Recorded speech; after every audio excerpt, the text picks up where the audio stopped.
Welcome to the stories of the Guardian of the Nun. Stories, legends and prophecies to understand life.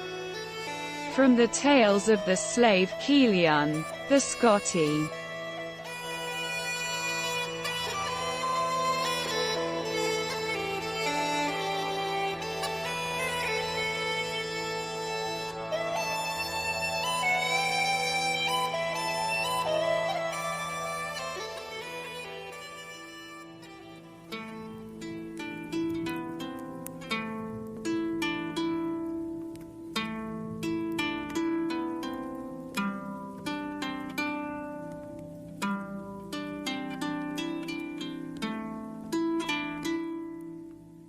First part.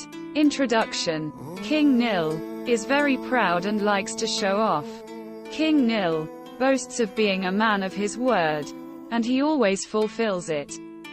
King Nil boasts in the hall of being strong and rich.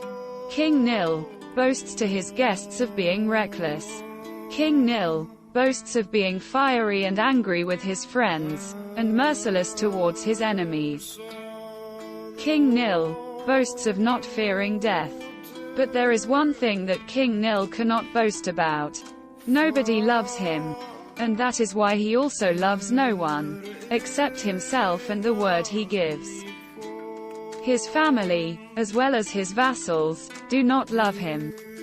They simply fear him. Many men have turned from the path of King Nil, and he has left many others stranded by him. King Nil is more feared than respected, and more hated than loved. There is only one who speaks frankly to him. There is only one who speaks the truth to his face and is still alive. He is neither his wife nor his son, but his slave Kylian, one of the two Scotti given to him by his friend Logua, the king of Tara on the island of Air. The savage King Nil brought two slaves with him. I have killed one and spared another. But why? Pay attention and you will understand a little about what King Nil's character was like. King Nil's son, fed up with his father and to escape from him, jumped into the water along with his friend, when they got on the ships while leaving the shores of this island. But King Nil, who boasted of being reckless, did not know how to swim. These two slaves who were aboard King Nil's ship, Kylian and his friend, did know how to swim. They jumped into the water and rescued them.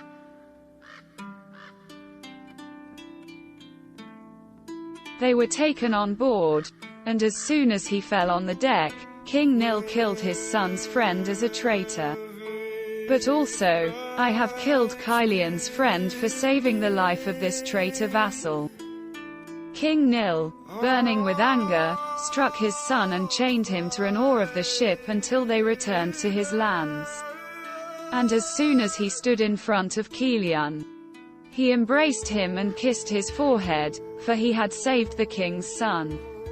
Since then, Kylian, being a slave, was the only one who truly had freedom in the hall of the furious King Nil.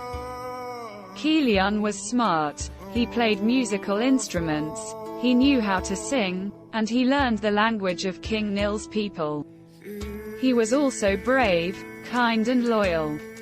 Kylian was how he should be the son of King Nil. Since this is only made him sad. But Kylian had a defect. Kylian, he was a strange man. Although he was not Roman, and despite being a Scotti, he was baptized in that new religion. And not only that, but he was a monk. A friend of a crazy British man named Maewyn Porrick. Once after a song of heroes and dragons, King Nil said to Kylian, "What a pity that you are a monk. That makes you weak, like your god. A weak god. Look at our gods. They are strong. And that's why I'm strong."